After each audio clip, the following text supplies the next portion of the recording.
बहुजन की लाइन्स में आपका स्वागत है। साथियों, ब्राह्मणी व्यवस्था और भारत के मूल निवासियों पर ब्राह्मणों के द्वारा किया गया अत्याचार, इस पर लेकर के एक बहुत ही अच्छी जानकारी आप लोगों के साथ शेयर करने जा रहा हूं। वैदिक धर्म की उत्पत्ति का पता चल गया है।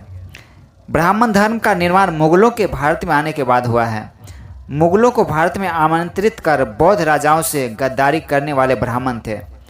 पहले ब्राह्मणों ने मुगलों को आमंत्रित किया, उनके साथ मिलकर देशद्रोह किया, विभीषण बनकर बुद्धिस्ट साम्राज्य के रहस्य मुगलों को बताए, मुगलों के साथ अपनी बहन बेटियों की शादियां करवाई। सारे मुगल राजा और मुगल सल्तनत के पदाधिकारियों की एक न एक बीवी ब्राह्मण थी। मुगल और ब्राह्मण दोनों में मधुर और रोटी बेटी के संबंध थे। राजा मुगल थे लेकिन राजपाट ब्राह्मण मैनेज करते थे। राजपाट मैनेज करने के लिए ब्राह्मणों ने वर्ण व्यवस्था और जातियां बनाई, वेद शास्त्र और 18 स्मृति ग्रंथ लिखे। ये सारे ग्रंथ किताबें लिखने की प्रक्रिया देवनागरी लिपि क ख ग घ बनने के बाद शुरू हुई। सारी ब्राह्मणी किताबें मुगलों के मार्गदर्शन में देश की जनता का शोषण करने के लिए लिखी गई थी। इसलिए ब्राह्मणों को भारत की किसी भी प्राचीन भाषा का ज्ञान नहीं था। कोई भी सम्राट अशोक के समय का शिलालेख ये नहीं पढ़ पाए। ब्राह्मणों ने मुगलों के साथ मिलकर बुद्धिस्ट साधुओं का नरसंहार किया, उनके मंदिर विहार तोड़े, उन पे कब्जा किया, बौद्ध विहारों को वेश्यालय बना दिया। मुगलों के लिए राजपाट मैनेज करते करते ब्राह्मणों ने बौद्ध जनता को गुलाम शूद्र ओबीसी बना दिया।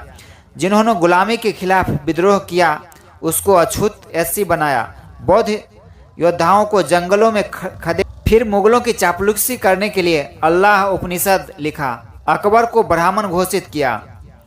इस्लाम में से निराकार ईश्वर की संकल्पना उठाई और अनेक ग्रंथों की रचना की।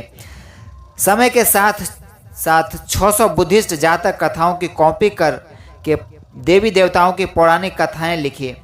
टोटल 18 पुराण लिखे। इस जातक कथाओं में से दशरथ जातक कथा की कॉपी पेस्ट कर वाल्मीकि रामायण लिखी। 32 जातक कथाओं की कॉपी करके महाभारत लिखी।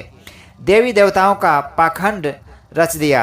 जिन बौद्ध विहारों पर कब्जा कर वेश्यालय बनाया था उन्हें मंदिर में तब्दील कर दिया।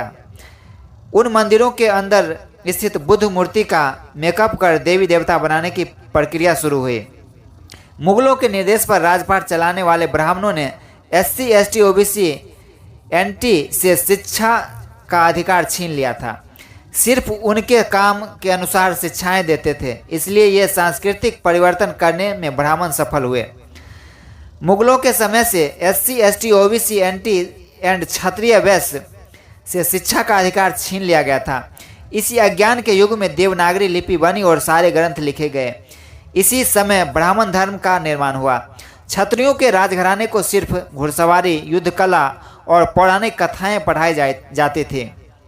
बाकी क्षत्रियों को पढ़ाया नहीं जाता, बल्कि अज्ञानी बैल बनाकर लड़ाया जाता था।